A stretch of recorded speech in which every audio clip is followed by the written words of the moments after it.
The Essays of Warren Buffett Part-1, the book that changes your thinking, not just your money.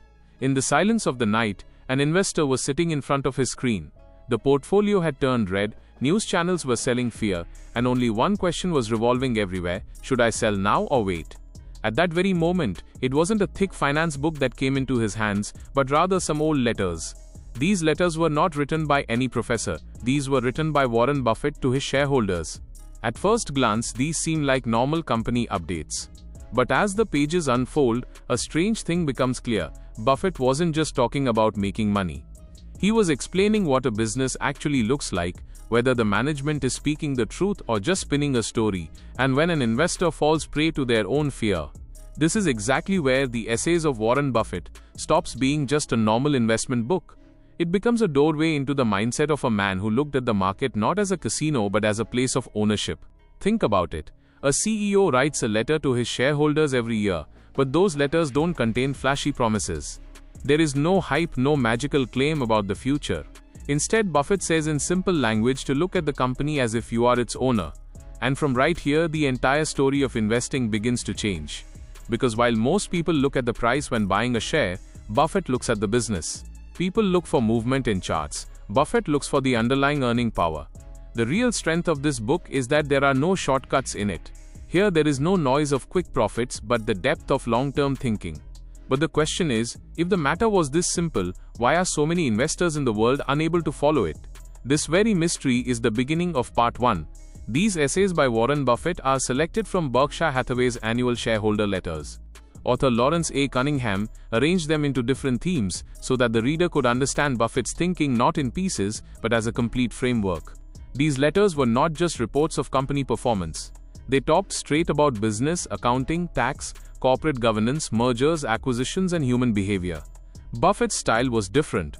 He explained complex finance concepts using examples such that even a common investor could understand where money is made and where it quietly leaks out. Here comes a big twist. Buffett knew numbers, but he did not rely blindly on numbers alone. For him, numbers were the first page of the story, not the whole story. If the management is dishonest, even a beautiful balance sheet can be dangerous. This is why Buffett repeatedly talks about management quality. For him, honest and capable managers are the true backbone of any business. But an honest manager does not mean just following the law. Real honesty is visible when the CEO clearly shares even the bad news with the shareholders. Buffett himself treated shareholders like partners. He did not build a wall between the company owner and the investor. In his view, a shareholder was not some speculator standing outside. He was a fractional owner of the business, with whom sharing the truth was the management's duty. Now think, if you were a partner in a small business, would you ask for its market price every day, or would you understand its profit, customer, and debt? Buffett brings this very simple question to the public market. He believed that a stock certificate is not a piece of paper, but a part of ownership. This idea seems ordinary to look at, but this is exactly what changed the thinking of millions of investors. Because the moment you consider stock as ownership, patience becomes necessary. Then the daily noise of the market becomes less important. A news headline triggers fear, but the quality of the business sustains the investor. In Buffett's essays, the concept of Mr. Market is also understood time and again. The market offers you a different price every day, but his mood should not be your boss. Sometimes the market gets excited and offers an expensive price. Sometimes in a panic it starts selling the same business for cheap. The question is not what the market is saying. The question is whether you understand the value of the business or not. Right here, Buffett's investing philosophy becomes different from ordinary people. He says that price is what you pay, value is what you get. But value is not visible, it has to be understood. For this, patience, discipline, and business sense are required. Part 1 of this book gives us this very foundation that investment returns do not come just from market timing. They come from catching the right business with the right mindset. For Buffett, a great business is one that can generate high returns over a long period without demanding too much extra capital. Such a business can gradually become a compounding machine. But from the outside, it can sometimes look boring too. And this is the beauty of Buffett.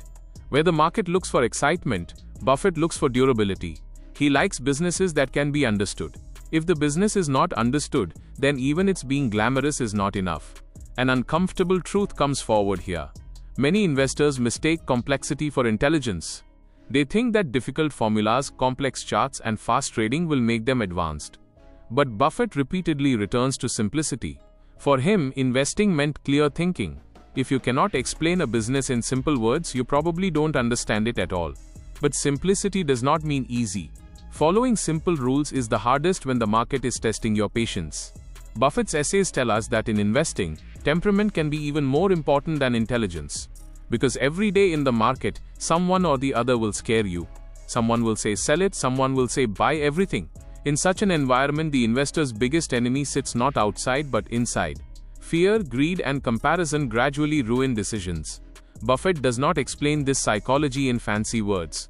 He shows through practical examples how wrong incentives give rise to wrong behavior. Even in the essays on corporate governance, his focus remains on this. If managers consider themselves not as owners but just as salary-drawing operators, the interests of the shareholder can be left behind. Therefore, Buffett talks about owner-oriented managers, people who treat the company's money like their own money. This line might sound old, but in modern business, its meaning has become even bigger. Today there is a lot of talk about growth in startups, public companies, and tech businesses. But Buffett asks, growth at what cost? If growth constantly requires new money, profit is far away, and accounting numbers are hiding reality, then the investor should be cautious. Buffett does not consider accounting to be just compliance. For him, accounting is the language of business.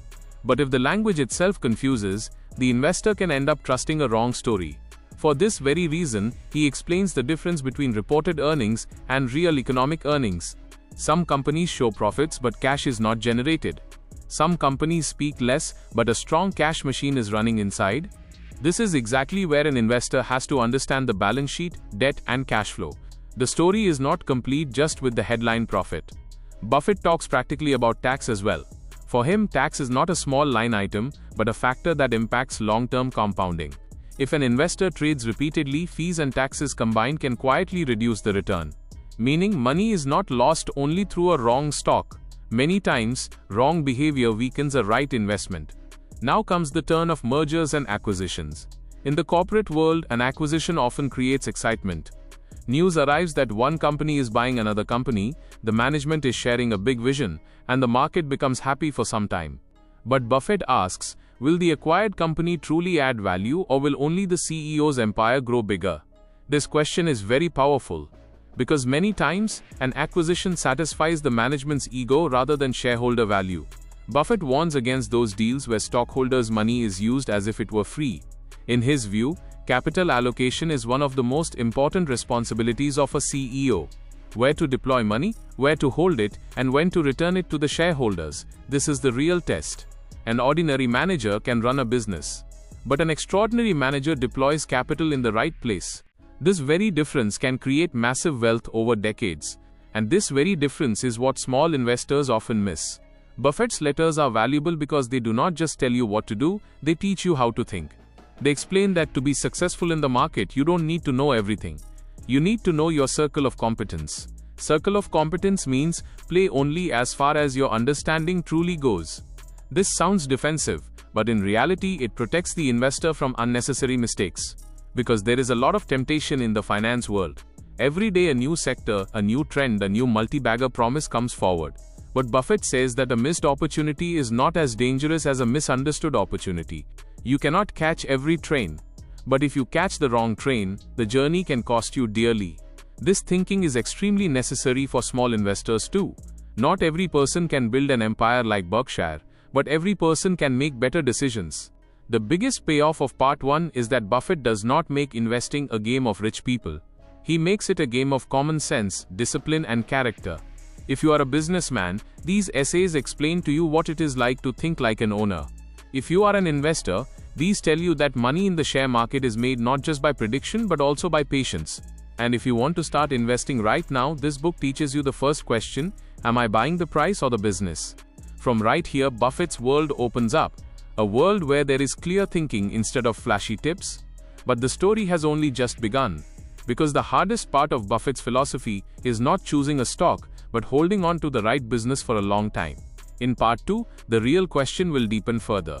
After all, how does Buffett understand which business is truly great, which one is shiny only in appearance, and which one can quietly eat up the investor's money? If this video has taught you something new, or if you feel this information should reach more people, don't forget to like and share the video. Your small share can become valuable and useful information for someone else.